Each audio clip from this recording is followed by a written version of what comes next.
Bonjour Annie, bonjour Maude, Allô, allô. bonjour Odile. On va attendre un petit peu que les personnes se connectent. Comment allez-vous? Ça va bien?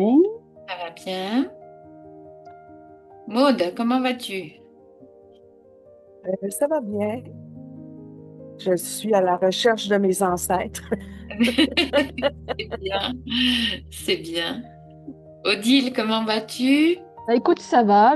Malgré tous nos problèmes de connexion, de messages, voilà. J'ai fait comme j'ai pu. Tu as réussi à voir quand même mon petit dessin, en fait, qui arrivait Oui. un petit peu tard. Je suis désolée, je suis en week-end chez Ah, ma maman, donc c'était un petit peu serré, mais bon, voilà, on a eu l'occasion d'en discuter un petit peu, du coup. Ah, c'est C'est très bien, bien. c'est Voilà, c'était bien, très oui. bien. Ah ouais. Voilà. Super. Vous avez eu le temps, Annie et Maude, de regarder votre géno ou pas? en fait, j'ai ouvert le livre qu'une de mes tantes avait fait pour le côté de mon père, puis je suis tombée dedans, mais j'ai fait absolument rien d'autre. D'accord. Donc tu avais déjà, t'avais quelque chose là? Du côté de mon père, oui, quand même, ça va. Elle a fait du mieux qu'elle a pu, mais je pense qu'on monte à la cinquième génération. Oui, d'accord. Et donc là, après ce dont on a parlé, en plus, toi, ta constellation, tu l'as faite il y a combien de temps? Là, on est samedi, alors 10 jours.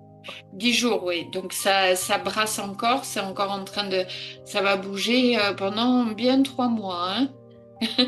Oui, ça va très bien. Euh, C'est ça et de comprendre quand tu dis ça va brasser. ça brasse, alors une constellation, ça bouge des choses, ça bouge des lignes, ça bouge. euh, on parlera lundi du champ morphique et tu comprendras mieux. Donc nous en France, je ne sais pas comment vous appelez ça, mais nous quand on dit ça brasse, ça veut dire que ça bouge, ça fait remonter des choses, ça. Il y a plein de choses qui bougent à l'extérieur comme à l'intérieur. Ça bouge. Voilà. OK. Dès qu'on touche à cette énergie transgénérationnelle, j'accueille Roxane. Coucou Diwana. Bonjour. Donc dès qu'on touche à cette énergie-là, bah, ça bouge beaucoup de choses. Ça bouge dans la lignée en arrière et en avant. C'est ça, c'est ça. On travaille avec le temps, l'espace. L'énergie, il y a plein plein de choses, donc forcément ça bouge plein de choses. Euh, Diwana, je me souviens plus. Ça te gêne pas si je t'appelle Diwana? Non, il n'y a pas de souci. Parce que je me souviens plus de ton prénom. Roxane. Karine. Donc comment vous allez, Diwana et Roxane? Comment s'est passé Moi, je me suis perdue en faisant mes recherches, là. Je suis remontée dans des généalogies. Je suis tombée sur une page incroyable. Fait que là, C'est- je me suis remontée, puis j'ai vu des dates de naissance, de décès qui revenaient. Ça m'a surpris. D'accord, d'accord. Et c'est quelque chose auquel tu étais sensibilisée ou c'est quelque chose que tu as appris hier en fait par rapport à ce que je vous ai partagé? Ben, j'ai vu déjà beaucoup de coïncidences que j'ai pour, comme, mon père est né le 29 décembre, puis le père de ma grande fille est décédé le 29 décembre. Tu sais, j'ai Oui. beaucoup des dates, des choses qui reviennent, des similitudes de mort. C'est pas drôle, mais j'ai plusieurs qui sont morts brûlés dans ma famille Oui, proche. oui, Fait que ça, c'est comme des choses qui reviennent, des dates de naissance. oui. Alors, ce qu'il faut savoir aussi, bah, je sors un petit peu du cadre, ça a coupé Diwana, je ne sais pas si tu nous reçois. Bon, de toute façon, j'enregistre. J'ai pas eu le temps aujourd'hui de vous mettre l'enregistrement. Je le ferai demain. Vous aurez du coup les deux enregistrements. Oui, ce qu'il faut savoir, euh, donc on est dans un groupe de sorcières, donc ce qui signifie que nous avons eu des vies antérieures assez riches, aussi bien de sorcières gentilles que de sorcières pas sympas du tout. Donc, je vous partage ce que je partage en général au niveau de la spiritualité. Euh, on vient réparer, on vient à l'aide de réincarnations successives, réparer et terminer des karmas qu'on a pu avoir. Donc, on a vécu toutes des histoires dans d'autres vies assez dramatiques. Et donc aussi bien dans le bon enfin, donc on a exercé aussi bien dans le bon que dans le moins bon. Et la, les vies antérieures et le transgénérationnel sont liés, en fait. On est des êtres multidimensionnels et on va choisir pour une incarnation on va choisir une histoire transgénérationnelle qui va nous aider à régler sur plusieurs spectres ce qu'on a à régler. Ce qui fait que, comme tu dis, je dis ça pour rebondir sur ce que tu as dit, Diwana, sur le feu. On sait que beaucoup de sorcières ont été brûlées. Et du coup, ben, on peut retrouver dans nos histoires soit des accidents par le feu, soit la peur. Et du coup, on va aller choisir notre famille. Vous me dites hein, si vous me suivez pas, mais on va choisir notre famille qui va nous aider à régler tous ces karmas aussi.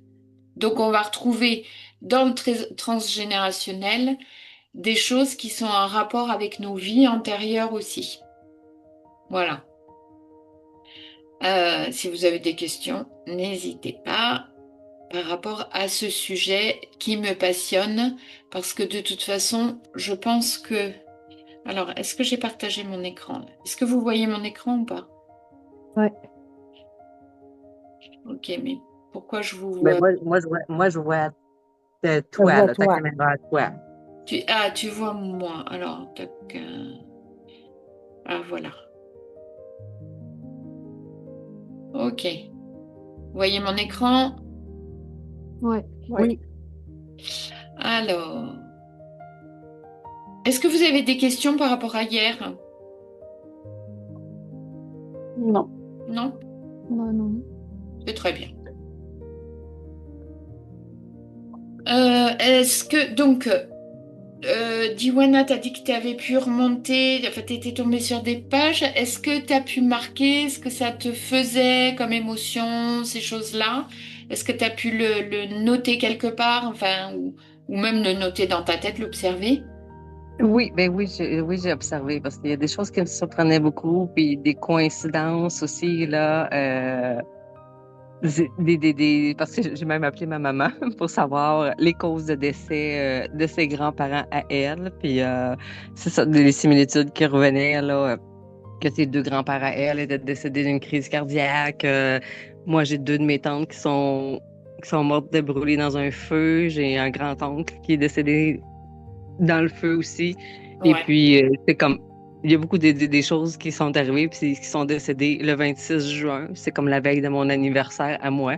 Mais mes deux tantes sont décédées cette année-là, mais que plusieurs années, je me souviens plus si c'est en 1700, je l'ai noté quelque part ou en 1800, que j'avais un autre ancêtre qui était décédé cette même journée-là aussi.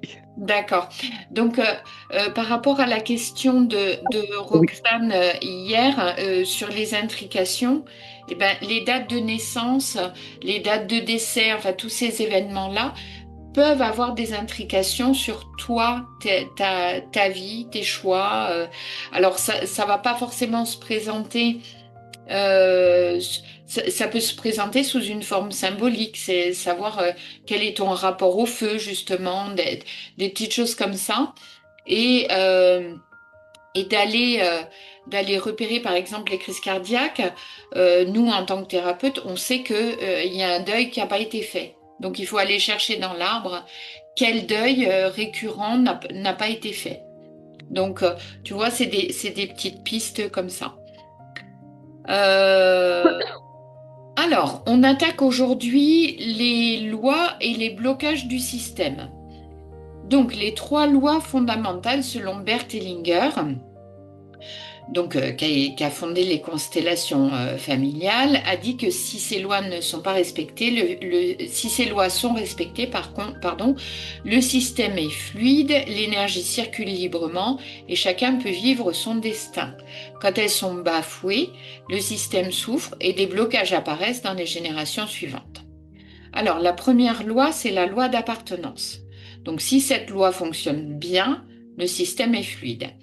Donc, chaque membre du système a un droit inaliénable d'appartenir, qui qu'il soit.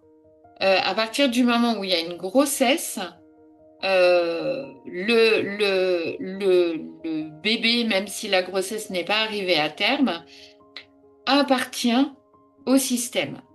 Donc, chaque membre du système a un droit inaliénable d'appartenir. Cela inclut les vivants et les morts, même ceux morts prématurément, les enfants morts-nés ou avortés, les ancêtres dont on a honte, criminels, malades mentaux, exclus, bannis. Par exemple, alors on a un exemple assez récent. En France, on a eu pendant la Deuxième Guerre mondiale, on a eu le régime de Vichy qui collaborait avec les Allemands. Et le maréchal Pétain, qui était pendant la Première Guerre mondiale, donc 14-18, qui était un héros national pour la France, pendant la Seconde Guerre mondiale, donc a collaboré avec le régime allemand et il a été déchu, exclu, banni, mais de notre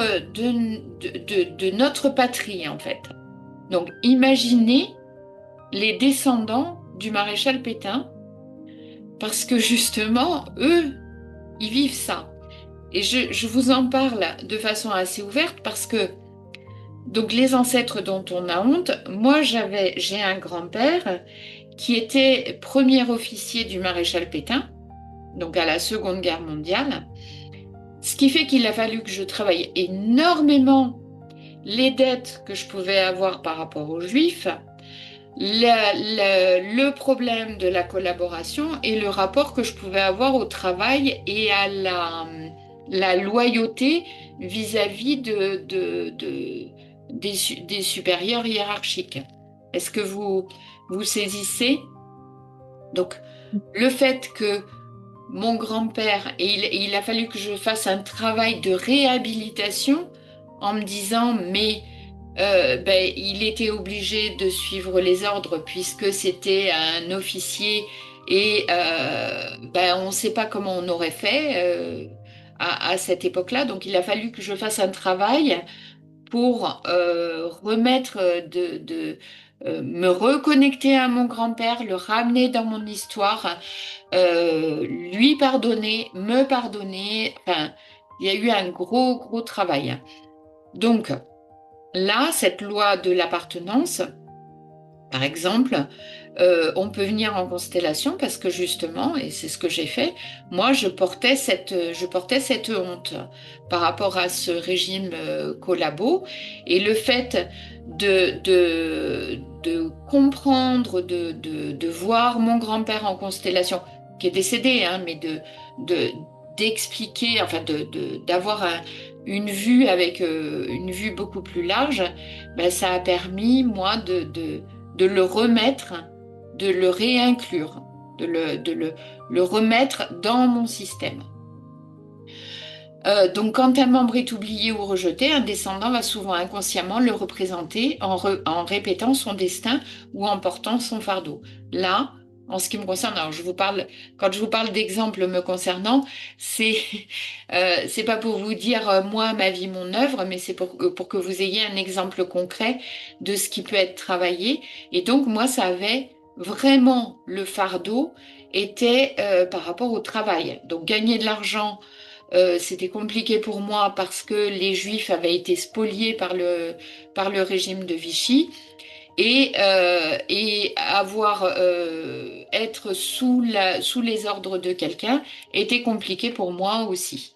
Donc je portais le fardeau et avec les constellations, ben, j'ai rendu le fardeau à mon grand-père et au maréchal Pétain.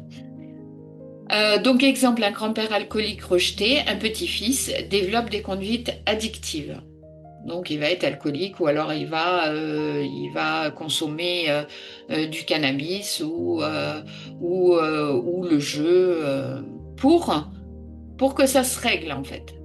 Parce qu'il y a un travail de collaboration entre ce grand-père et ce petit-fils pour que on remette de la circulation et que ça ne soit plus figé.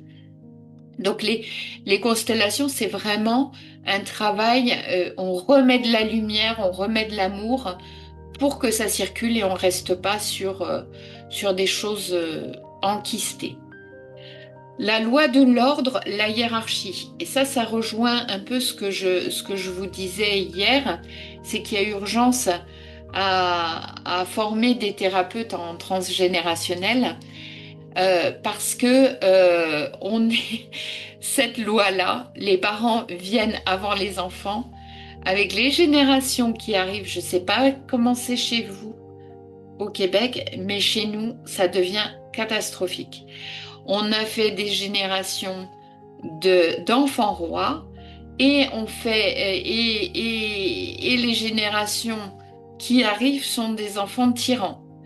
Donc il y a un travail parce que nous, dans notre histoire, si on reprend le contexte historique, les mères se sont mis à travailler et on a eu Françoise Dolto et mai 68. Vous avez eu, je crois, une révolution 68 aussi au Québec. Je sais plus, mais je crois que dans votre histoire, il y a ça aussi.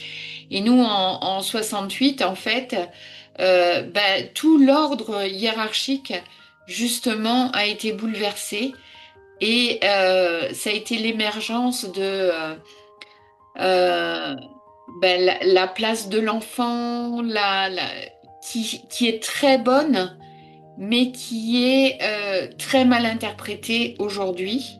Ce qui fait que la loi de l'ordre n'existe pratiquement plus et de moins en moins.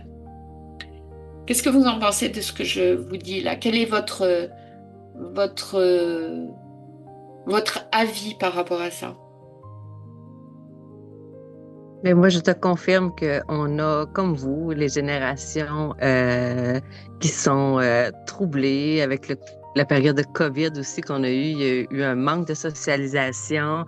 Il y a comme, je trouve qu'il manque l'empathie, il manque la joie de vivre qu'il y avait.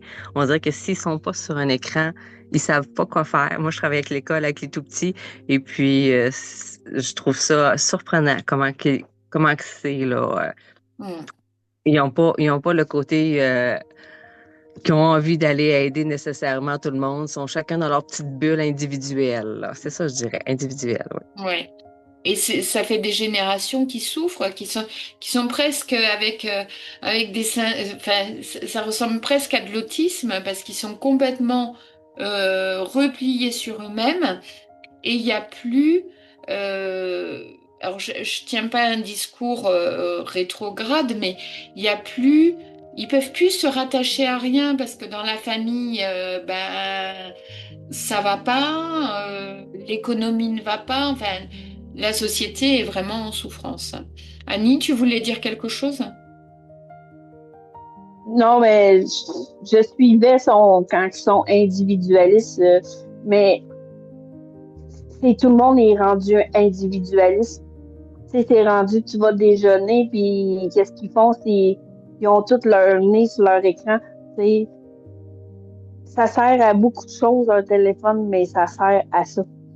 Oui. Ils sont tous en train de couper l'humanité dans le monde, puis c'est fait exprès. Oui. Que le monde se déteste, se regarde plus. Ça a commencé, oui, avec le COVID, avec nos masques, avec nos ci, avec nos ça. Personne ne faisait un sourire, personne ne faisait rien, tu sais. Mais c'est grave. Là. Oui, c'est grave. C'est grave et il y a un moyen, c'est remettre du lien et remettre de la place à chacun, en fait. C'est que plus personne ne sait où est sa place, en fait. Et on est dans une société hyper connectée, où on est tous connectés les uns aux autres, tout le temps, mais en même temps, on n'est plus dans la relation, en fait. Il y a une connexion, mais il n'y a pas de relation. Et c'est ça qui est très compliqué. Il y a une connexion numérique, une connexion juste par écran. C'est ça, c'est ça. Le monde se visite plus, ne font plus nécessairement de sorties, de souper de famille. Oui. Moi, j'ai sorti, j'aime ça, laisser mon téléphone de côté. Et puis, des fois, je le sors juste pour prendre une photo de tout le monde qui est assis à table avec leur téléphone dans les mains. Eh oui, oui. C'est triste comme ça. C'est ça. C'est ça. Mais où qu'on aille, avec mon mari, on voyage beaucoup. Tu vas dans un aéroport, le temps d'attendre l'avion, mais tout le monde a son écran de téléphone. En fait, on s'observe plus. Et il me disait, mais t'es la seule à avoir un bouquin et à regarder les autres. Parce que les gens ont ce réflexe. On n'a plus le regard levé sur l'autre. Donc il y a vraiment un travail et ça commence au niveau des familles. Il y a comme plus de moment présent. Le monde paye 300-400$ un billet de spectacle, puis ils le regardent à travers leur écran. C'est fou ça. Ah ouais. Ils filment là, puis ils regardent à travers leur écran. Il est en avant de toi. Non, je le regarde à travers. Mais reste chez vous pour regarder la TV. Oui, parce qu'il n'y a pas le moment présent. Parce qu'il n'y a pas? Ils n'ont pas de moment présent. Là, ils regardent à travers l'écran. Ils filment le spectacle au lieu de le regarder. Ils filment le spectacle au lieu de le regarder. C'est ça, c'est ça. C'est ça.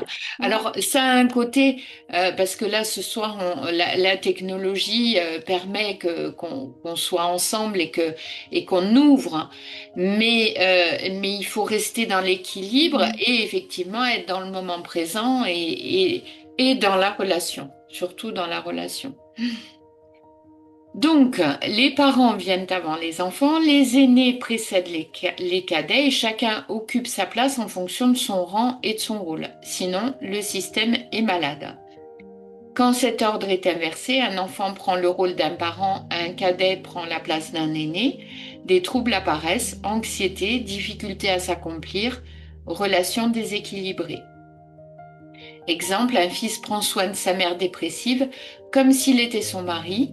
À l'âge adulte, il aura du mal à se construire une relation de couple saine. Ça va là? La loi de l'équilibre du donner et du recevoir. Les relations humaines s'épanouissent dans un équilibre d'échange. En fait, moi, je prends souvent l'image de notre cœur. Notre cœur, on est en vie parce que notre cœur bat et on n'a rien à faire pour qu'il batte, pardon. Il a sa propre intelligence, notre corps a sa propre intelligence. Ceci dit, notre cœur, si on lui envoie trop de sang, il va dysfonctionner et si on ne lui en envoie pas assez, il va dysfonctionner. Et ben c'est pareil dans l'échange entre humains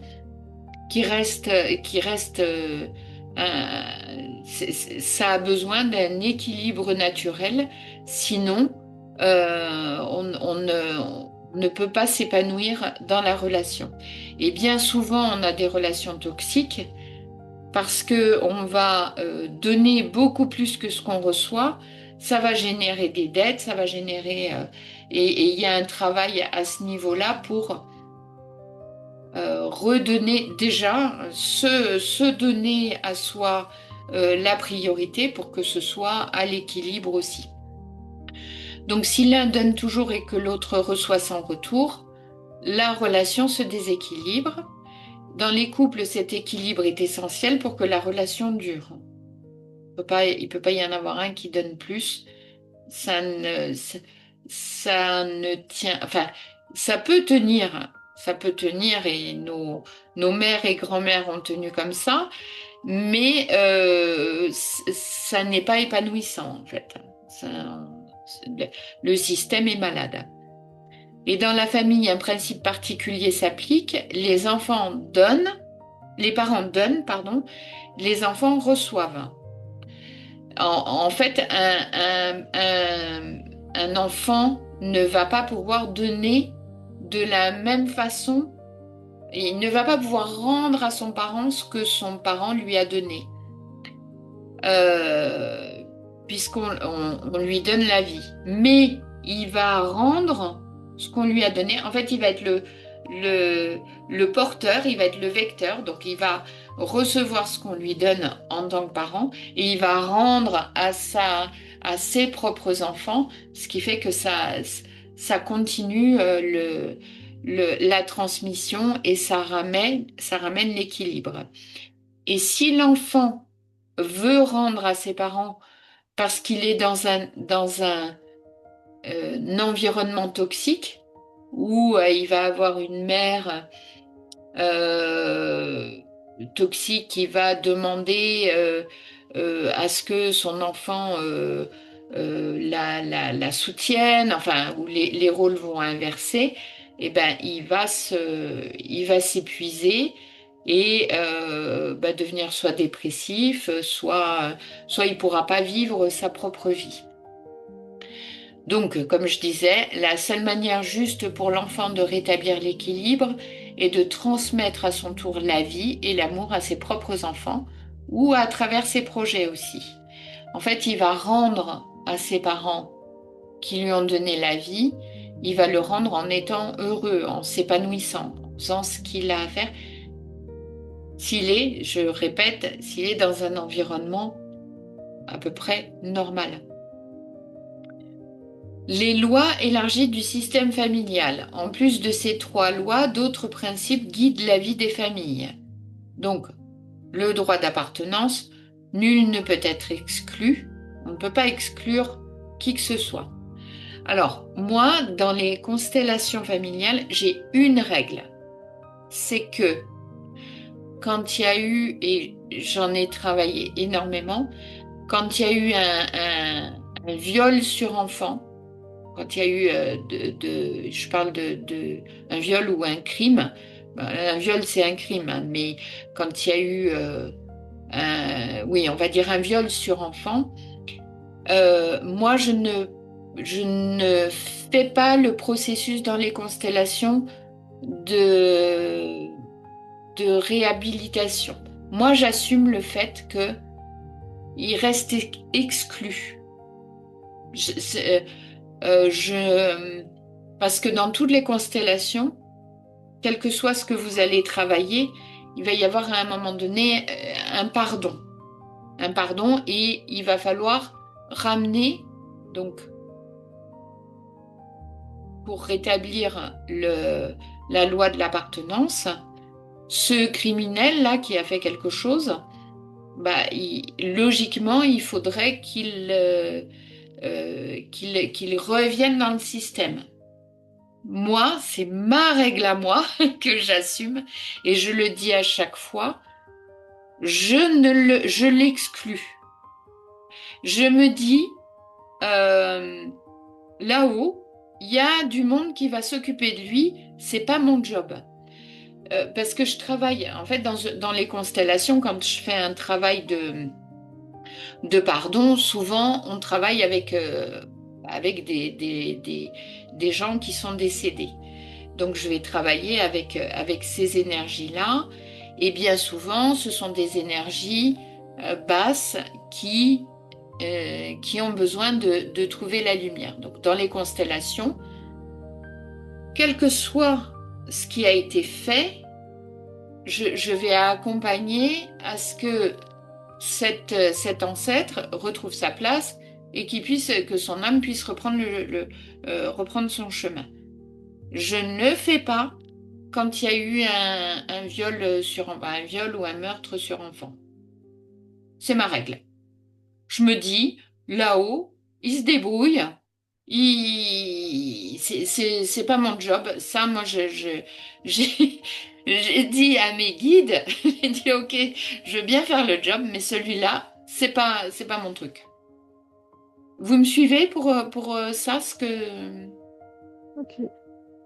Oui, c'est pas toi qui décide de punir ou de châtier. Il y a toujours la loi universelle en haut qui va décider qu'est-ce qui va se passer. Exactement.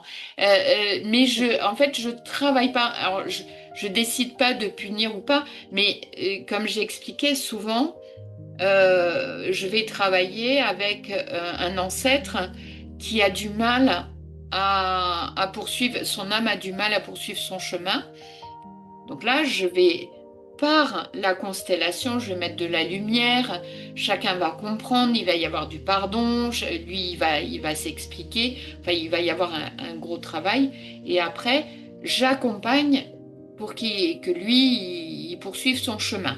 Je lui montre le chemin. Lui, là, je lui dis, démerde-toi, je te montre pas ta route, ça me regarde pas. Voilà. C'est plus clair? Mais ce que je comprends pas, là, Oui. c'est le fait d'être comme karmique, si on peut dire, là. Oui. L'âme, quand on décède, l'âme, normalement, a un travail justement de récupération à faire par rapport à ce qui s'est passé. Pourquoi nous, on doit retravailler ça? Bah parce que quand il y a des charges très très lourdes, en fait, donc on est des êtres multidimensionnels, ce qui fait que l'information de cette âme qui a été en contact avec toi, qui t'a fait du mal, elle est... Je vais donner... Bon, je ne veux pas rentrer parce que ce serait l'objet d'un autre cours, mais on va dire qu'elle est reliée. Elle est reliée à toi et il y a un travail des deux côtés à faire. Plus toi tu vas te libérer, plus tu vas aider l'âme à monter dans les strates vers lesquelles elle doit aller, te concernant. Tu vois? Plus tu vas avoir de rancœur, si tu nourris une rancœur, elle va avoir du mal. Il y aura comme un lien ce lien, ça fera comme un fil qui, dans la relation avec toi, l'empêchera d'évoluer. Tu vois?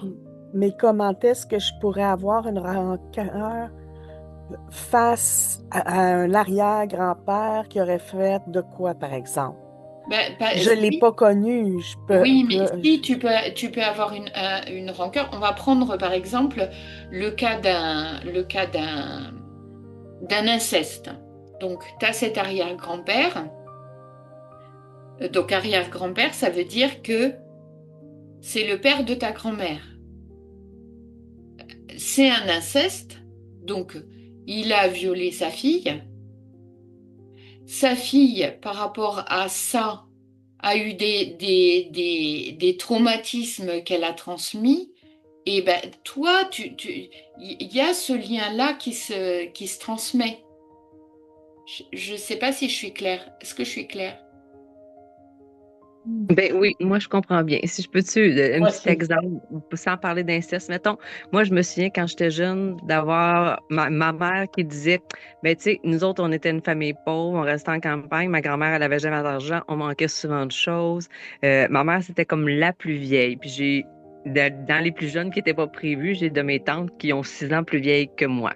Fait qu'il y avait eu 2 jumelles très tard, fait que ma mère a été Bon, ben, je leur ai acheté des vélos. Nous, on n'en avait pas eu. Moi, je leur ai acheté des vélos. Fait que ma mère était quelqu'un qui travaillait beaucoup parce qu'elle voulait pas manquer d'argent parce qu'il y en avait manqué beaucoup avant. Puis moi, j'ai trouvé que j'avais une maman qui était pas présente parce que justement, elle travaillait beaucoup parce qu'elle, elle voulait pas que les enfants manquent de rien comme eux autres, il y en avait manqué avant. Oui, tout à fait. Et du coup, au cours d'une constellation, ben, on va aller retravailler, par exemple, ça peut, ce que raconte Diwana, elle a subi le comportement inconscient de sa maman qui ne voulait pas reproduire. Et du coup, en allant travailler sur au-dessus, ben, pourquoi il y a eu ce comportement-là, on demande à Diwana, si elle vient me voir, de rendre le fardeau aux uns et aux autres et de libérer cette espèce de blessure, en fait, de blessure d'abandon que ça a généré. Ça t'éclaire un peu plus, Maud? Ok. Alors, donc le droit à son destin, chaque membre doit pouvoir vivre sa vie sans être chargé de celle d'un autre. Bah là, typiquement, ce que tu viens de dire, Diwana, ce que Diwana vient de dire, c'est que en se libérant de cette pauvreté qui a été transmise et qui avait des implications sur les choix des uns et des autres, et ben ça libère et ça libère aussi d'une peur où, ben, par exemple, tu as des enfants, Diwana? Oui, j'ai 2 filles, une de 24 puis une de 8 ans. Voilà. Donc, ce qu'elle... on met une hypothèse par rapport à ce que tu as évoqué, c'est que donc dans son système, il y a eu de la pauvreté. Si c'est pas travaillé, elle pourrait dire à ses enfants, elle pourrait par exemple obliger ses enfants à faire des études supérieures parce que elle ne veut pas que ses enfants soient pauvres. Et ça influerait le destin de ces enfants, qui eux n'ont pas forcément peur ils ont peut-être d'autres choses à régler, mais ils ont peut-être pas forcément envie d'être médecins pour gagner des mille et des cents et pour faire plaisir enfin pour rassurer la peur et la blessure de maman. Ben moi, c'est vraiment ça. Moi, en fait, tu sais, comme ma mère était pauvre toute sa vie, fait que à cause qu'elle avait peur que justement, qu'elle voulait pas que ça se répète, ben, ses enfants devaient faire des études de haut niveau, puis en même temps, c'est comprenable, mais tu sais, ça reste que c'est une mémoire transgénérationnelle. Exactement. Et quand tu creuses, ben, le fait de creuser, tu te dis, mais moi, finalement, si j'ai pas cette blessure, qu'est-ce que je veux faire de ma vie?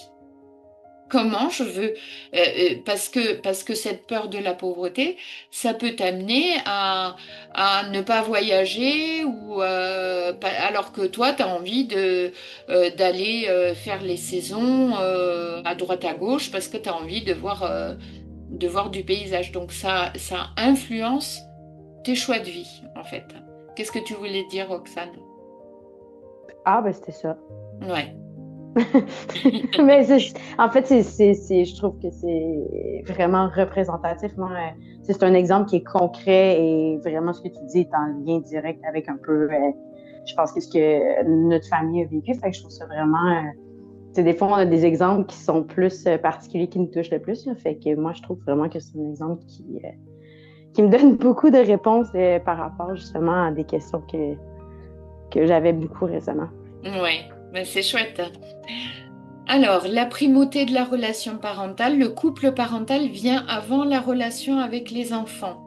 Donc ça signifie que quel que soit, en fait, dans une famille, là c'est un système familial avec papa, maman et les enfants, c'est que même si on ne s'entend pas en tant que mari et femme, en tant que père et mère, C'est cette relation qui vient en premier.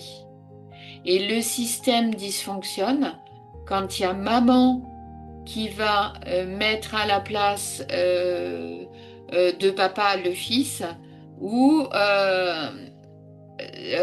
qui va donner une place différente à l'enfant. Il faut que la place du couple parental reste, comment dire, que les deux individus parentaux ne donnent pas une place aux enfants qui n'est pas la leur. Est-ce que je suis claire? Ok. Le respect et l'honneur des ancêtres, reconnaître ceux qui nous ont précédés, même si leur destin fut difficile. Et là, ça rejoint ce que je vous ai raconté par rapport à mon grand-père, où pendant très longtemps, j'avais honte quand je lisais les bouquins d'histoire de la Seconde Guerre mondiale. Et il a fallu que je remette par un travail sur le transgénérationnel, que je remette, que je rende de l'honneur, que je mette du respect dans la relation que j'avais à mon grand-père. Sinon, le système est malade. Ça va là aussi? Alors, culpabilité et innocence, les fautes ou crimes commis par certains doivent être reconnus pour que les descendants puissent vivre libres. Ça vous parle ça, ou c'est pas très clair? Si, ça va? Parce que s'il n'y a pas, si la culpabilité n'est pas reconnue, en fait, le système va s'arranger, donc le système en collaboration avec la vie va s'arranger pour qu'il y ait des situations récurrentes d'injustice, si on n'est pas allé voir ça. Comme pour les Autochtones? Oui. Alors, je connais pas trop votre histoire, mais oui, c'est important, oui. Ouais. Le pardon et la réconciliation, sans pardon, le système reste figé. Donc, c'est ce que je vous disais. Mais, encore une fois, moi, j'ai ma propre règle.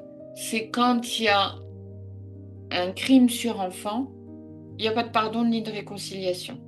Il y a juste une compréhension qui libère la victime. J'ai souvent eu dans les constellations, par exemple, le père ou le grand-père, c'était très fréquent, qui expliquait que lui aussi avait été victime de ce genre d'abus. Et du coup, ça permet à la victime de voir la part d'humanité de son bourreau. C'est juste ça pour libérer la victime, mais ça, moi, c'est pas mon job.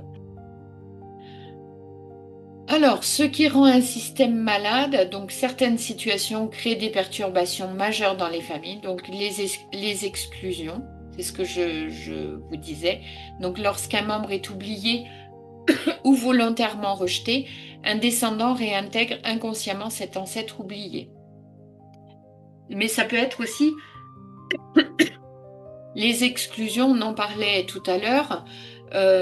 Vous pouvez avoir votre maman qui a fait une fausse couche, un avortement ou un enfant mort-né, et ça devient tabou dans la famille. Donc ça veut dire que cet enfant n'a pas sa place et les autres enfants vont avoir du mal à trouver leur place puisqu'il y a un exclu. Et donc il va y avoir des symptômes dans le système qui vont aider à ce que ça soit révélé. L'intrication, un descendant prend à son compte le destin d'un autre membre, souvent oublié ou exclu. Cela crée une confusion d'identité et des répétitions de destins tragiques. L'intrication Je vous donne mon exemple à moi. Moi, j'étais très intriquée avec une arrière-grand-mère. Déjà, je portais son prénom. Et c'est une femme dont le mari, donc mon arrière-grand-père, avait dilapidé la fortune. Donc il y avait, de mon côté, il y avait l'aristocratie et la haute bourgeoisie. Mon arrière-grand-père était aristocrate et il a dilapidé toute la fortune de sa femme dans les jeux avec les prostituées et c'est déjà pas mal. Et ce qui fait que moi, j'ai choisi un mari pour lequel je payais les dettes, en fait. Je travaillais à m'épuiser pour, alors, pas mon mari actuel, hein, mais justement quand ça s'est révélé, quand ça a été travaillé en constellation, ben, j'ai divorcé parce que je n'étais plus là pour payer les dettes. Et j'étais intriquée avec cette arrière-grand-mère. Je portais cette espèce de relation à l'homme où la femme ben, se faisait spolier par l'homme. Donc, et quand c'est pour, je rebondis sur ta question du départ, Maude, quand tu disais qu'est-ce que ça veut dire ça brasse, c'est que moi, quand j'ai fait une constellation et que j'ai vu ça dans la constellation, ben, quelques mois après, je divorçais. Donc, une constellation va réveiller quelque chose et dans l'énergie, il y a plein de choses qui vont se mettre en place pour remettre l'équilibre et que tu en prennes conscience. Et que tu arrêtes tu sortes de cette intrication. Mais c'est quasiment le travail de toute une vie de racheter tout ça. Ben, de toute façon, quand on travaille sur soi, c'est le travail de toute une vie, oui. Oui. Ça ne s'arrête jamais.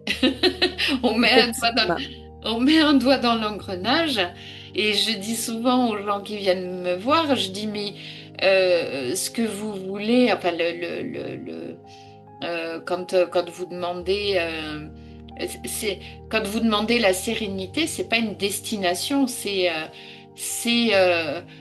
vous allez travailler toute votre vie à le comprendre, à le maintenir, à nourrir cette sérénité et cette paix. Oui, c'est un travail de toute une vie. Et c'est... à un moment donné, alors, au début, c'est fatigant. On se dit quand est-ce que ça va s'arrêter. Et à un moment donné, c'est hyper motivant parce qu'on a les outils, on comprend et on règle rapidement et on sait qu'on règle pour soi, pour les générations au-dessus, pour les générations en dessous et on règle aussi pour le collectif. Quand on libère pour soi, ah oui, on fait un travail pour le collectif. Donc c'est cool. L'élan interrompu quand un enfant est séparé brutalement de sa mère ou de son père, maladie, hospitalisation, décès, abandon, son mouvement naturel d'amour reste interrompu. Donc ça va donner par exemple des pervers narcissiques. Ça va donner des troubles où il y a une blessure narcissique en fait. Donc l'élan d'amour est interrompu. Adulte, il peut souffrir de difficultés relationnelles ou d'une peur de l'abandon. Les malédictions et serments, certains systèmes familiaux sont marqués par des vœux ou des croyances lourdes qui traversent les générations. Chez nous, les hommes meurent jeunes. Dit Ioana, toi par exemple, on peut périr par le feu. Enfin, il peut y avoir des choses comme ça. Et où les femmes ne doivent pas être heureuses. Ça, ce sont des malédictions et des serments qui sont transmis. Même ce que tu dis, là, les difficultés relationnelles ou une peur d'abandon, ceux qui ont été... Moi, si tu vois, mes 2 tantes qui sont décédées dans le feu, Mais j'avais une de mes tantes, elle, qui avait un bébé. Il y avait 10 mois. Lui, il a été brûlé 3e degré. C'était mon cousin. Mais lui, il a été brûlé 3e degré, il avait 10 mois. Mais après ça, il est venu chez nous. Fait que moi, j'ai toujours dit, c'est mon frère, c'est mon cousin, c'est mon demi-frère. Puis en même temps, il mesure 6 pieds 2, puis moi, je mesure 5 pieds 4, fait qu'il est très grand. Mais ça l'a créé une blessure d'abandon qui a quand même toujours été là. Ça a toujours été mon frère avec qui j'ai été quand même le plus proche. Oui. Et puis aujourd'hui, tu sais, il y a 40 ans, fait que, mais à partir de ses 18 ans, c'était un feu criminel, il y avait eu un recours collectif. Et puis, il y a eu une indemnité qui a à tous les mois, à peu près, je vais dire à peu près 1 000 $ et ça a augmenté avec les années. Mais ça a été un cadeau empoisonné. Il a consommé de la drogue tellement jeune parce qu'il s'est fait agacer toute sa vie parce qu'il était brûlé. Et puis encore aujourd'hui, il est encore perdu. C'est comme si je l'avais plus avec moi. Là. C'est comme si tu l'avais plus avec toi. Oui, parce qu'il consomme tellement qu'il est plus présent. C'est plus mon frère comme c'était avant. Oui. Sa blessure à lui, elle n'a pas été réparée. Ça a juste toujours empiré avec les années. Là. Oui.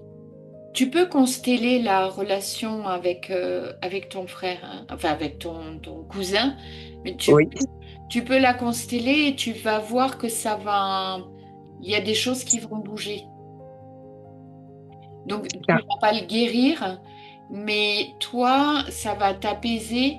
Et le fait que ça t'apaise, ça va pouvoir lui redonner une place. Il a quel âge, ton frère? Enfin, il a 40 ans. Oui, il a 40 ans maintenant. 40 ans. Oui, c'est vraiment une énergie fraternelle parce que je dis ton frère. Hein, donc, oui. Il y a vraiment. J'ai toujours dit mon frère. On disait juste pour s'amuser, c'est mon frère, c'est mon demi-frère, c'est mon cousin. Mais il a tellement toujours été avec moi, puis on a toujours été proches, puis je l'ai aidé, puis il m'a aidé tellement souvent dans la vie que c'est ça, c'est mon frère. Oui, mais c'est une blessure chez toi aussi, en fait. Ah oui. Et si toi, tu t'apaises de cette blessure, ça va laisser plus d'espace. Donc peut-être que ce serait intéressant que tu trouves quelqu'un pour te consteller sur cette relation-là. Ça pourrait être intéressant. Les déséquilibres dans les échanges, trop donner ou trop recevoir, créent une dette invisible qui pèse sur les descendants. Alors là, que je vous donne un exemple, j'en ai pas mis, non. En fait, quand on est dans le déséquilibre, quand on donne trop, il y a une espèce de générosité, mais qui va être la source de cette générosité va être pour combler chez soi un manque. Alors, les gens n'aiment pas quand j'aborde les choses sous cet angle-là, mais souvent, on me dit, mais moi je suis généreuse, je donne, je donne, je donne. Oui, mais tu donnes parce que du coup, tu vas créer une forme d'emprise sur l'autre, où l'autre ne pourra pas te rembourser parce que tu donnes, mais il n'a pas la capacité de te redonner, de remettre de l'équilibre. Ce qui fait qu'à un moment donné, cette dette, elle va créer une ascendance en fait sur l'autre. L'autre, il va être dépendant, il va y avoir une forme d'emprise et ça va générer dans les échanges de la rancœur, des non-dits, des choses qui ne sont pas fluides en fait. Donc c'est pour ça que c'est super important et c'est une chose qui est très très compliquée parce que souvent on donne aussi parce que nous on a une carence en fait. On manque d'amour, donc on va donner de l'amour pour maintenir la relation, le fait de trop donner, c'est aussi malsain que le fait de ne pas donner. Quand on est dans le déséquilibre entre le donner et le recevoir, c'est aussi malsain que... c'est toxique. C'est pas malsain, c'est toxique. C'est toxique pour la relation. malsain, ça a une connotation de bien ou mauvais. Toxique, ça veut dire que ça empoisonne en fait la relation.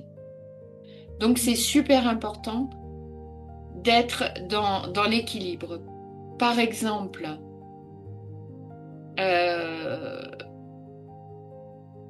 moi, il fut un temps où je donnais énormément en tant que thérapeute. Et où il arrivait que je fasse pas payer, et je créais un déséquilibre où l'autre, et je faisais ça pour nourrir quelque chose à l'intérieur de moi qui n'était pas solide en fait. Et du coup, ça créait des choses parce qu'à un moment donné, à force de donner, t'attends de recevoir aussi. Donc tu vas te dire, et chez toi aussi, ça va générer de la rancœur en te disant, bah ouais, mais avec tout ce que je fais pour lui, il pourrait faire ci, il pourrait faire ça. Et du coup, l'autre n'est plus libre dans la relation parce que tu donnes quelque... En fait, c'est comme si t'achetais quelque chose dans la relation. Donc les déséquilibres dans les échanges, il faut y faire très attention. Et à la limite, si après ces 3 jours qu'on passe ensemble, ça vous a donné envie de travailler sur vous et d'aller voir un thérapeute pour travailler sur vous, travaillez ça en premier. C'est votre relation entre le donner et le recevoir, parce que les femmes ont beaucoup de mal à recevoir. Elles ont vraiment beaucoup de facilité à donner, mais c'est pas bon. C'est pas bon. Donc il faut être dans l'équilibre. Est-ce que vous avez des questions?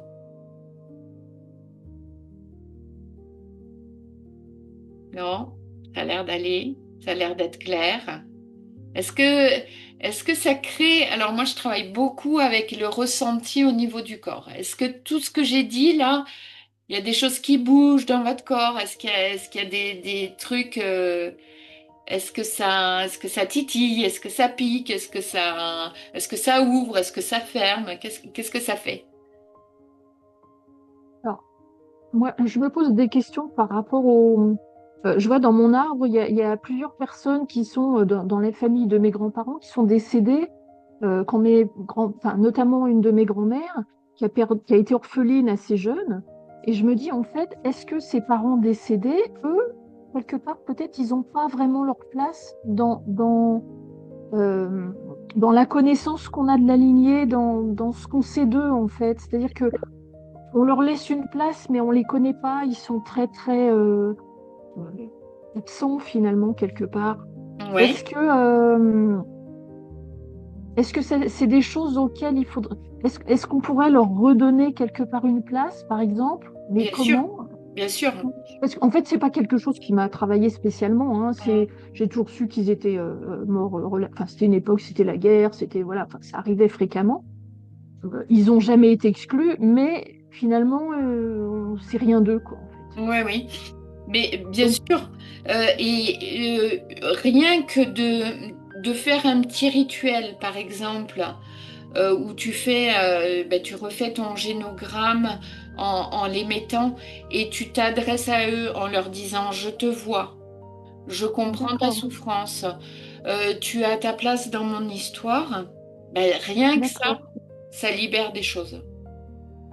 Tu vois? D'accord. C'est pas compliqué. Oui, d'accord. Oui, parce qu'il y en a quand même 5-6 au moins, donc ouais. voilà, c'est pas.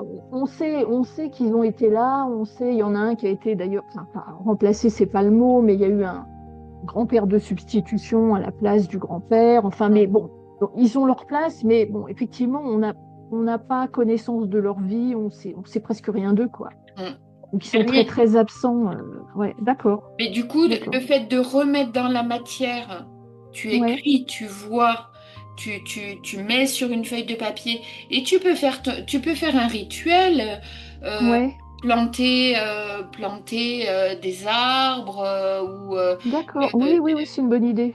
Mais en fait que toi, tu leur redonnes une place et tu t'adresses à eux, je te vois, je sais ta souffrance, voilà où est ta place. Déjà, ça va libérer.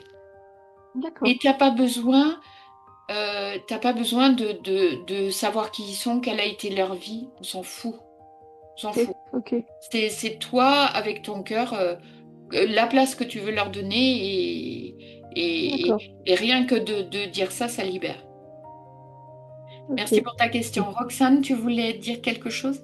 Ouais, ben j'ai une drôle. Ça ressemble un petit peu à ce qu'elle vient de dire, mais en même temps, c'est différent. C'est-à-dire que je sais pas trop comment l'interpréter parce que ça fait plus d'1 an que plusieurs de mes amis qui sont médiums me confirment que ben, il y a une de mes tantes qui est toujours avec moi. Donc, mais ça serait une tante que j'aurais jamais connue.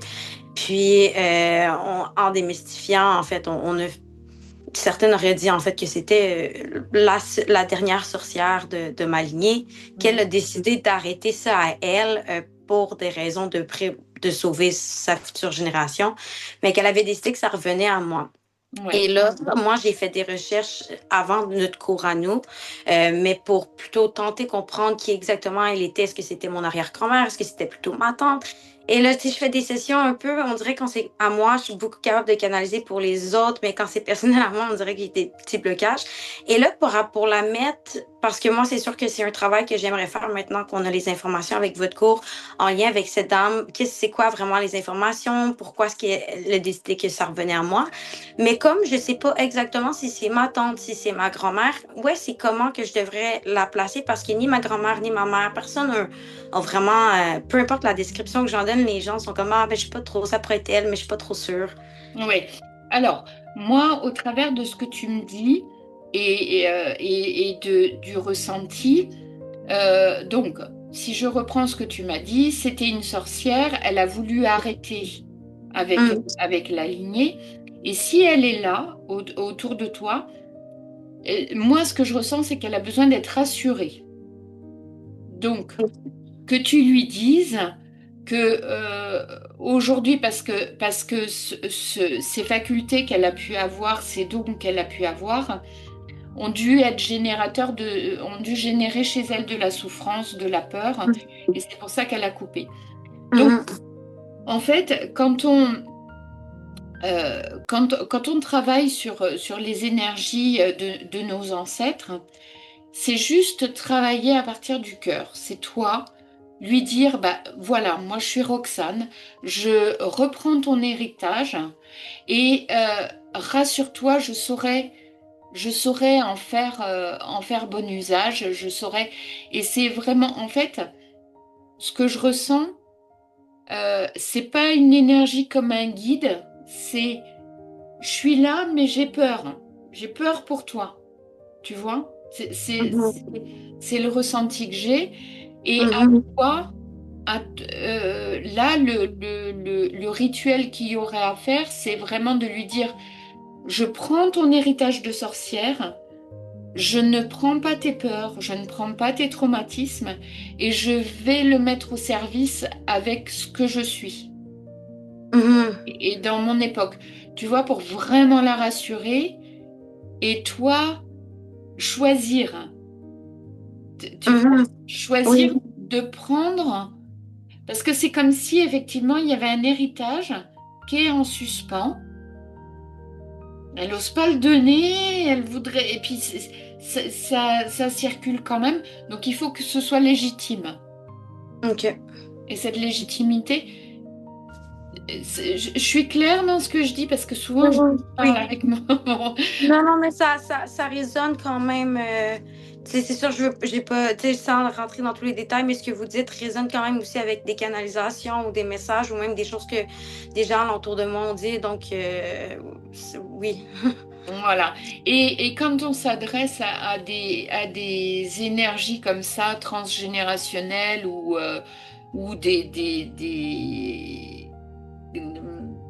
j'ai plus le terme, je perds mes mots en ce moment.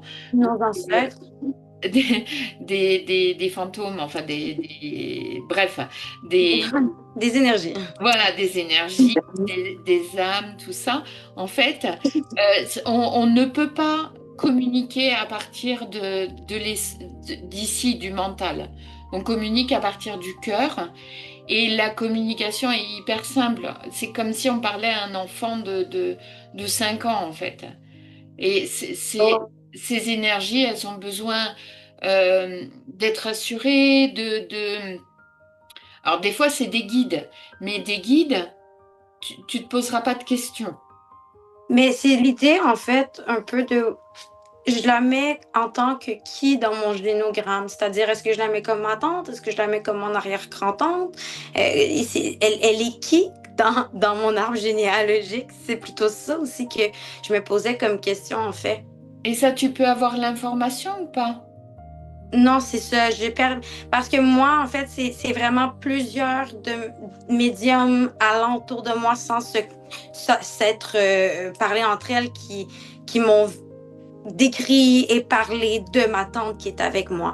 Mais moi, quand je parle de cette dame ou que je pose des questions à ma famille, ma père, ma mère, personne ne comprend, ça pourrait potentiellement être qui. Donc, ça serait il y a très, très longtemps, donc arrière-grand-tante, potentiellement, mais peut-être grand-mère. Donc, c'est là où dans mon arbre, comme je sais qu'elle a fait partie de ma famille, j'en suis convaincue, j'ai des signes et tout ça, mais c'est plutôt que comme je ne peux pas exactement savoir si ça serait ma tante ou ma grand-mère, par exemple, je ne sais pas la représenter en tant que quoi dans mon génogramme. Eh ben, j'ai envie de te dire, choisis. D'accord. Choisis avec le cœur là où ça t'amène. À la personne. Et c'est ce que je te dis, c'est pas par là, parce que elle se présentera pas à toi, et puis ce serait bien. Quand on travaille avec les énergies subtiles, euh, il faut avoir, comment dire, de l'humilité et se dire, c'est ce que je choisis que ce soit. D'accord. Tu vois? Et c'est pas très important. De toute façon, si ça doit pas être ça, si par exemple tu te trompes de personne, à un moment donné, tu auras l'info. Ok, parfait. Donc, c'était vraiment tout en fait que je voulais savoir et ça répondait à pas mal Voilà. toutes mes Et de nuit, ça répond un peu à ce qu'on a dit ce soir, c'est de nuit sa place. D'accord. Définis-lui sa place. Et si par exemple tu veux pas la mettre soit comme ta tante, soit comme une aïeule, choisis qui elle est. Super. Merci beaucoup. Avec plaisir, merci pour ta question. Bon, alors là, c'est un travail que vous allez faire chez vous. Donc toute seule d'ici lundi, comme ça vous partagerez ce que vous avez vécu. Donc vous allez noter sur une feuille le prénom de vos parents, votre prénom, vos frères et sœurs si vous en avez, et enfants si vous en avez. Donc vous mettez ça sur une feuille de papier assez grande et vous allez placer les feuilles au sol dans la pièce dans laquelle vous vous trouvez selon l'ordre et la hiérarchie. Donc comme je vous ai dit,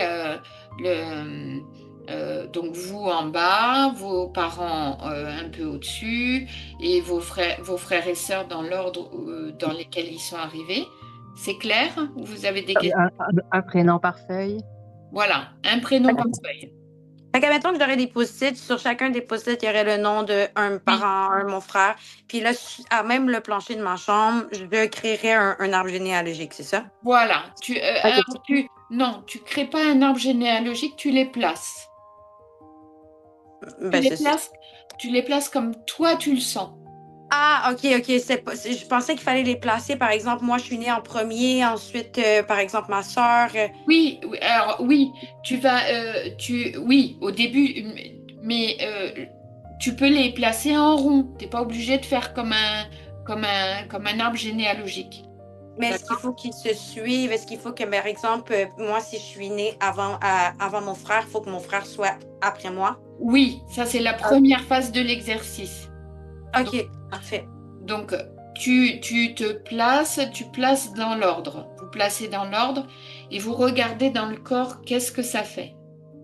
Et ensuite, vous bougez l'ordre. Et à chaque fois que vous bougez l'ordre, vous regardez qu'est-ce que ça fait dans le corps. Et ça vous permettra de voir que quand on bouge comme ça, ben, il se passe quelque chose à l'intérieur de vous. Les énergies, même si c'est une feuille de papier, même si c'est votre chambre, même si c'est juste un prénom écrit, vous allez voir qu'à l'intérieur du corps, ça va bouger. Et vous allez voir aussi que si vous mettez quelqu'un trop près, alors que c'est quelqu'un avec qui c'est un petit peu conflictuel, un petit peu compliqué, vous allez avoir besoin de mettre de l'espace. D'accord? C'est juste pour vous faire expérimenter la puissance, en fait, de la place. Et comment, dans une constellation, c'est ce que je vous disais hier, quand on ne peut pas bouger comme ça d'un seul coup. Il faut bouger avec beaucoup de précaution parce que ça a une résonance sur vous. Ça va créer du confort ou de l'inconfort. Il faut y aller vraiment en douceur. OK?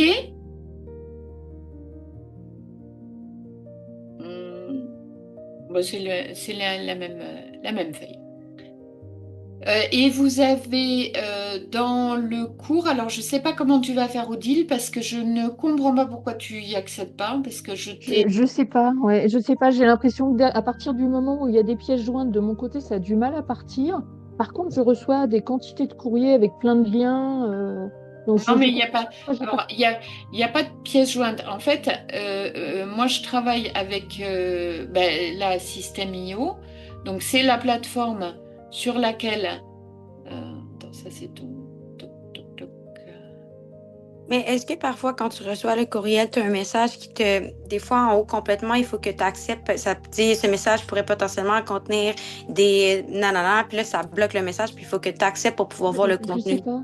Ouais, je sais pas, je reçois plein de messages. Je reçois par Mais exemple, tu sais, tous tes courriers d'habitude, Alexandra, avec les liens, avec tout ça. Ça passe très bien, mais là, depuis hier, j'ai rien reçu ni de System.io, ni de toi, ni. sinon, crée-toi un nouveau email en attendant. Un nouveau email juste en attendant. Donne-lui, elle pourra t'envoyer dessus. Tu vas être certaine de pouvoir recevoir et accéder. Ouais. Essaye parce que Sur ça quoi vient tu pas de dis? la plateforme, en fait. J'ai dit, crée-toi un nouveau courriel en attendant et pour Ouais, bah éventuellement... oui, alors du coup, je suis pas. Oui, ouais, je vais essayer de faire ça. Sinon, je vais te donner une autre adresse si tu veux. Mais Je te l'enverrai par MP, d'accord? tu me l'envoies par. Ouais, Ouais, ouais, ouais. Ok, Est-ce ça marche. que moi, je dois quitter parce que je dois aller travailler, mais est-ce que le cours était terminé? Je suis pas certaine. Le cours était enregistré. Non, il était terminé. C'était Oui, oui, ma oui. question. Oui, Oui, bah, je vais. C'est pratiquement terminé. Oui, oui. super. Puis, vous m'avez dit que demain, les 2 cours seront disponibles Oui, pour... oui. OK, super.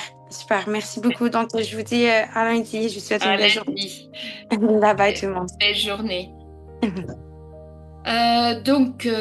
Oui, donc Odile, tu m'envoies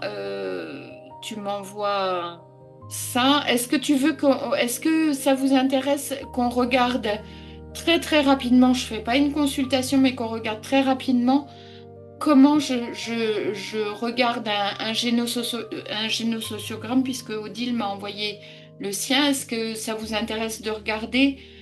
Oui. J'en ai pour Moi, oui. 5-10 minutes. Je ne sais pas si Odile aurait pu recevoir. Moi, ton courriel, je l'ai reçu dans mes courriers indésirables. Fait que je suis C'est allée ça. dessus et Non, je l'ai remis. aucun Tu avais spam. J'ai reçu. reçu aucun spam. D'accord. Oui. Puis Et c'est ton pas. adresse était bien écrite comme il faut. Oui, oui, bah oui, puisque je suis montrée. Donc, alors, voilà. Donc, j'ai reçu le génogramme d'Odile. Donc, je fais pas une consultation, hein. Je dis juste qu'est-ce que je fais. Alors, moi, quand je vois ça, je me connecte et je regarde qu'est-ce qui se passe dans mon corps. Qu'est-ce qui se passe dans mon corps? Et moi, je vais directement là. C'est là où je vais, tout de suite. Et quand on est en consultation avec moi, donc je vais là et je ne lâche rien. Je creuse là. Qu'est-ce qui s'est passé? Qu'est-ce qui s'est passé? Donc c'est ton papa, hein? Là, oui, c'est mon papa, oui. Voilà. Donc là, il y a quelque chose et toutes mes sensations, donc il y a une sensation de peur, il y a une sensation d'étouffement, comme si j'avais du mal à respirer. Il y a une sensation de, quand je regarde le génosociogramme, là, c'est comme si, en fait, c'est comme un bateau. Donc, si on creusait, je poserais la question à Odile, est-ce qu'il y a des problèmes d'alcoolisme? Est-ce que il y a des peurs de l'engagement? Enfin, vraiment, j'irais poser toutes ces questions-là. Et ça, là, moi, c'est comme si l'histoire d'Odile était poussée d'un côté, poussée de l'autre, et par des tempêtes, en fait. Donc, quand je regarde un génosociogramme, j'ai plein d'images, plein de canalisations comme ça. Et je vais les dire. Donc, quand j'accompagnais sur le génosociogramme, je dis tout ça. Et puis, bon, on en a pour 2 heures et demie en général pour une consultation. Et à la fin, en fait, ben, ça parle à la personne. Ça parle à la D'accord. personne. Et elle Ouais, dit, parce que là, en fait, ça me parle pas du tout. non, non, Ce que non. tu me dis. Non, mais Mais voilà, ouais, d'accord. parce que bah, il faut le temps. Et là, en fait, c'est comme une lecture de ton inconscient, de l'histoire de ta famille inconsciente. Ouais. D'accord? Et du coup, donc moi, je sais que là, il y a quelque chose à aller travailler. Ok, C'est- oui, c'est possible. C'est très possible, mais enfin, bon. Ouais. Euh, et il y a des choses qui ont été héritées. Alors, il y a est-ce qu'il y a des maladies du foie ou des maladies Alors, pulmonaires? oui, il y a eu des maladies du foie. Il y en a eu chez mes deux grands-pères, en fait. Oui. Mes deux grands-pères. Après, non, je ne sais pas. Donc Enfin, ici ils et sont tous morts assez âgés, oui, à part mon papa qui est décédé d'une rupture d'anévrisme. d'accord. Mais voilà, enfin, ils ont tous, oui, ils ont vécu longtemps. Je les ai côtoyés très longtemps. J'adorais mes grands-parents, mes parents. Oui, Ma maman est encore là. Euh, voilà. Après, c'est vrai que tous les petits ronds, bon, c'est les frères et sœurs, j'ai pas nommé, parce que c'était pas le sujet, mais c'est vrai que les familles de mes grands-parents sont assez compliquées, comme ça se passait beaucoup à cette époque pendant la guerre, où il y avait souvent des décès, des remariages, des familles recomposées, des placements en travail à droite à gauche. Enfin, bon, c'était un petit peu complexe. mhm. Mais c'est vrai qu'il y a beaucoup de choses. Enfin, tout ça, c'est des choses que je connais depuis toujours, hein, mais il y a des petites choses qui sont très, très, très, très, très euh, floues, en fait. C'est presque en creux, en fait. C'est des choses qui existent presque en creux, plus qu'en relief, en fait.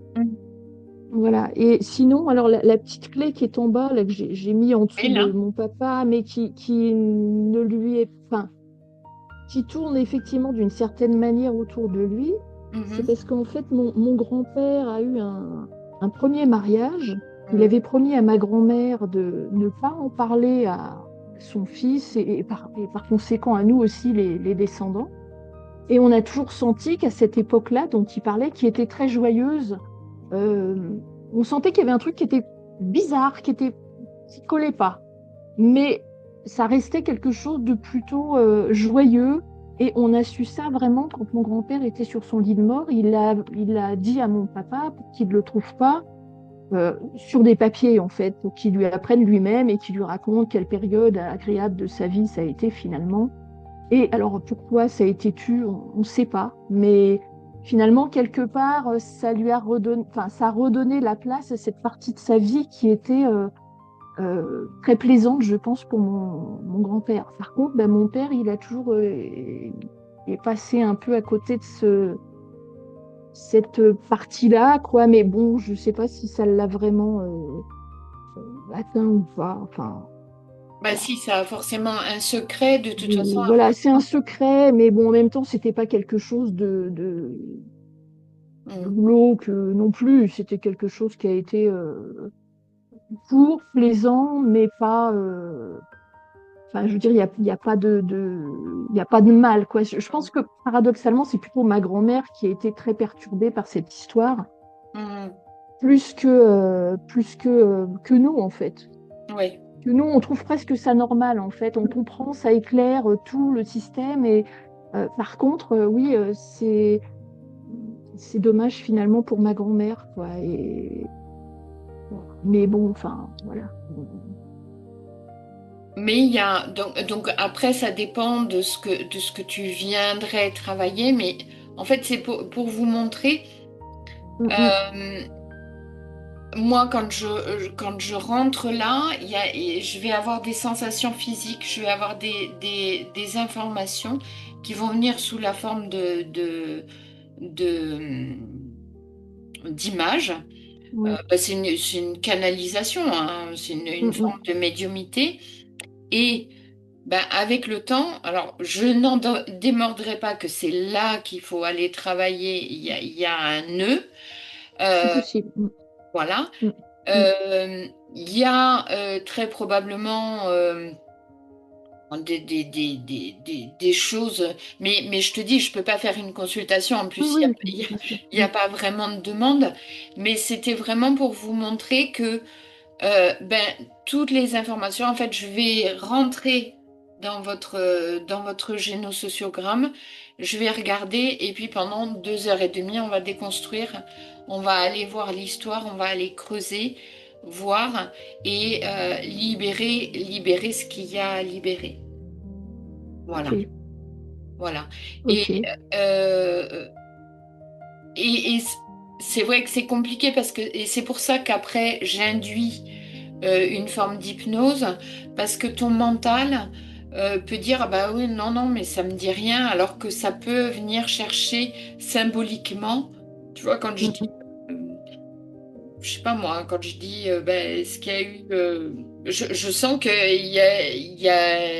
j'ai le foie qui me fait mal quand je vois ça, donc on prend le temps après pour aller regarder, pour aller chercher, voir qu'est-ce qui bloque et qu'est-ce qu'il y a comme implication sur ta vie. Ok. Voilà. Ok, c'est intéressant. Mais oui, c'est vrai, c'est possible. C'est vrai que j'ai...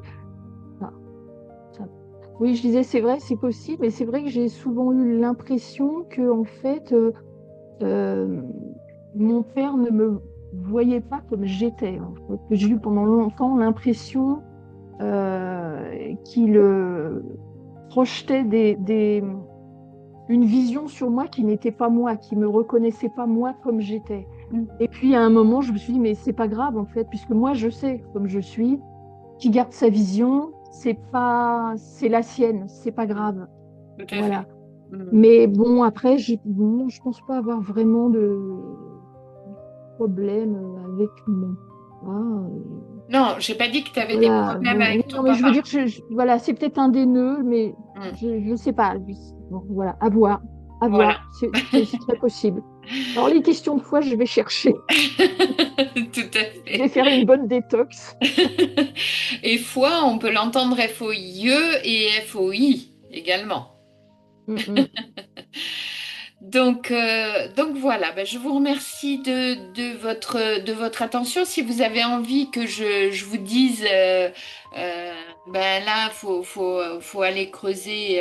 Bon, toi, Diwana, ça ne fait aucun doute que c'est important que tu apaises cette relation avec ton frère et que tu acceptes cette place de frère que tu lui donnes. Et que tu lui redonnes cette place ou que tu l'acceptes et que ça s'apaise pour toi. Oui. Je pense qu'on pourrait discuter une journée complète au moins. Oui. de tout ce qu'il y a. Toi, tu demeures dans quel coin? En Europe? Moi, je suis en France. Je suis en France. Vous connaissez un peu la France? Mais moi, j'ai des amis qui restent proches de Lyon. D'accord. Bah, je suis un peu plus bas. Moi, je suis à 100 km de Toulouse. D'accord. Je Voilà. connais pas parce que j'ai jamais voyagé, j'ai jamais pris l'avion, mais je me suis dit un jour, je vais y aller, c'est Ah sûr. ben voilà. Faut venir en France, c'est joli. Mais moi, je veux absolument venir au Canada. Ben, si vous voulez, en tout cas, moi, mes amis français, ils ont un chalet au Québec, fait que il y a toujours possibilité d'arranger quelque chose de très plaisant. Ah ben oui, tout à fait. Bon, bah, je vous souhaite une bonne soirée. N'hésitez pas. Enfin, Merci bonne beaucoup. journée pour vous. Nous, c'est la soirée, c'est l'heure de l'apéro, là. Et si vous avez des questions en off, bah, vous me les faites passer avec grand plaisir. Et Odile, tu me fais passer Oui, je vais t'envoyer ça, ouais. ton adresse mail. D'accord, ça marche. Merci beaucoup. Merci Merci, de merci. votre attention et passez un bon dimanche et on se voit lundi à la même heure. Merci, Oui, à bon lundi. week-end. Bye Bon bye. week-end, merci beaucoup. Bye bye. Quand on fait notre génome, ça, Oui, c'est, dans le fond, c'est l'arbre généalogique. oui, oui, oui, OK. Là, ah non, tu verras pas. J'ai fait ça comme un arbre généalogique, là. oui, tout à fait. C'est- C'est ça. Ben, si tu veux, tu me l'envoies pour que si je fasse comme pour Odile, je te dis, ah bah tiens, voilà, tu me fais une photo puis tu me l'envoies par mail ou par Messenger. Mais je me rends compte qu'il me manque beaucoup d'informations, puis ça sera pas évident à les cortiquer. Mais c'est pas très grave, hein. C'est pas très grave de pas avoir beaucoup d'informations. OK. L'autre chose qui me chicotait un peu, c'est par rapport à si on donne quelque chose à quelqu'un, tu sais, la dette karmique, Mm. ma mère adoptive calculait tout, Mm. autant les petits gestes que les scènes. Mm. Moi, évidemment, j'ai vécu dans cette privation-là. Mm. Et aujourd'hui, je suis très, très, très généreuse. Mm. Mais est-ce que je vais créer une dette karmique aux personnes que je donne en Mm. voulant racheter la dette de ma mère? Oui. Alors, Ça fait mal de penser ça, là. oui, mais tu n'as pas à racheter la dette de ta mère, déjà. Alors, je peux pas vous faire une consultation parce que Non, ça prendrait trop de temps, mais je te donne des pistes. Tu n'as pas à racheter la dette karmique, enfin, tu n'as pas à racheter la dette de ta mère. Et c'est à partir du moment où tu vas équilibrer toi. En fait, le fait qu'elle compte et toutes ces privations ont généré chez toi un manque. Un manque qui vibre, pour te remplir, en fait. Ça fait comme un trou noir qui aspire. Et du coup, c'est une croyance. Tu as l'impression que tu es vide de ce que tu n'as pas reçu.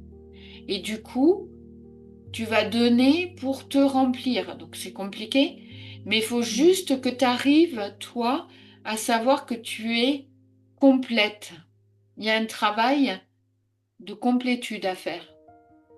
OK. Voilà. Merci.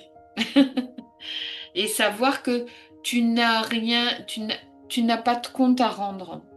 Voilà. Dis-toi, je n'ai pas de compte à rendre. OK. Merci.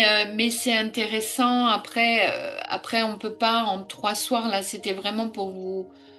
C'est vraiment pour vous sensibiliser à l'impact de l'histoire de notre famille. Mais c'est important de faire un travail et d'être accompagné. C'est très, très important. Donc, À partir du moment où tu auras envie, toi, de ressentir cette complétude, de plus avoir rien à prouver aux autres, et ça, il faut le faire en étant accompagné par quelqu'un d'extérieur, en fait. Oui, ben j'ai fait déjà plusieurs psychothérapies, là, donc... Ouais.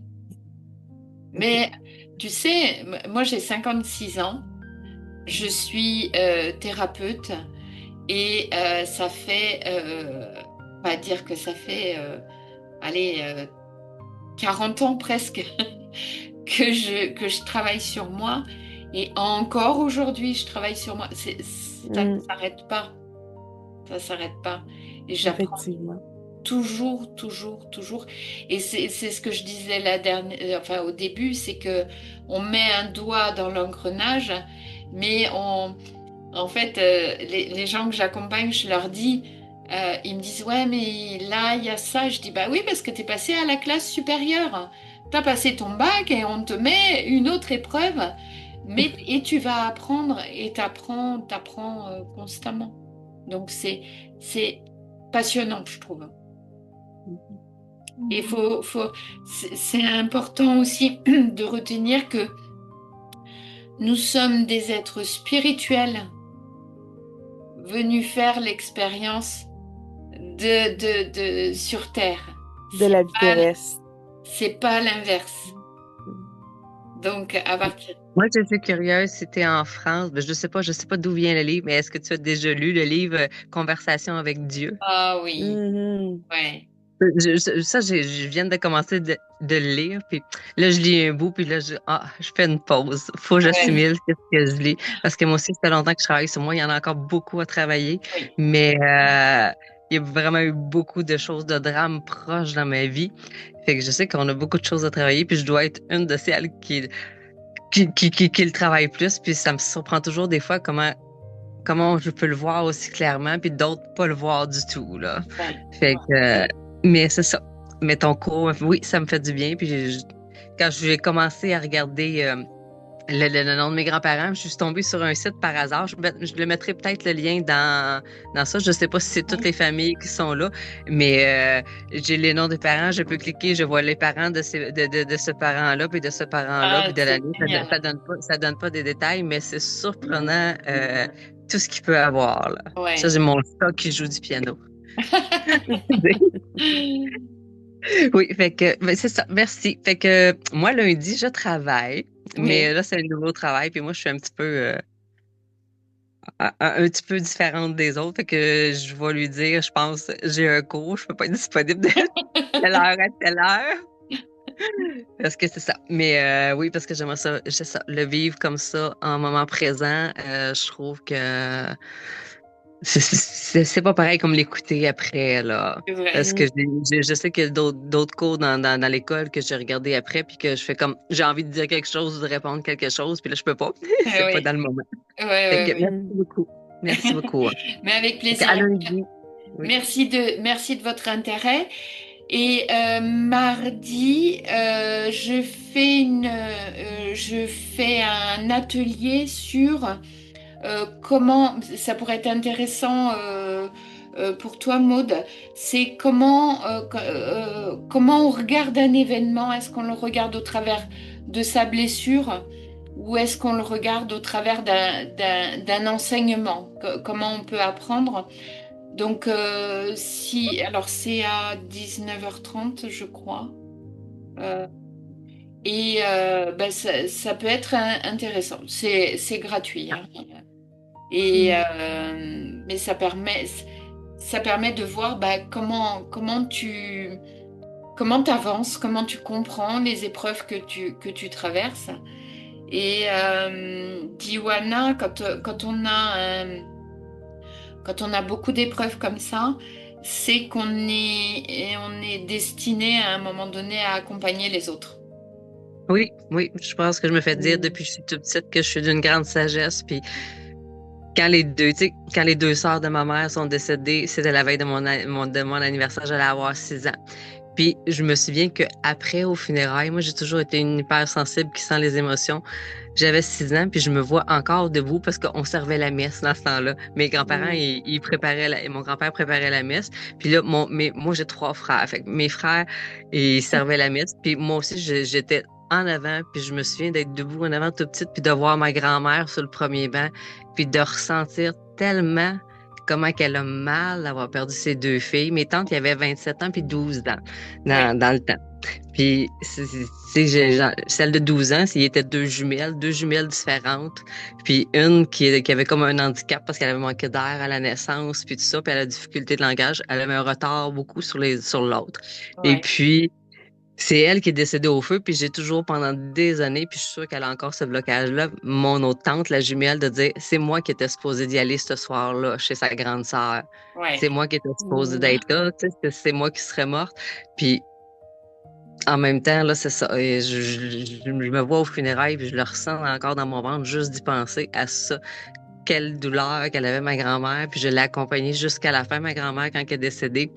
Puis quand ma grand-mère est décédée, ça faisait 4 ans, mon grand-père était décédé. Puis dans ma tête, là, ça faisait quand même longtemps. Fait que j'ai dit, grand-maman, tu dois avoir hâte d'aller rejoindre grand-papa.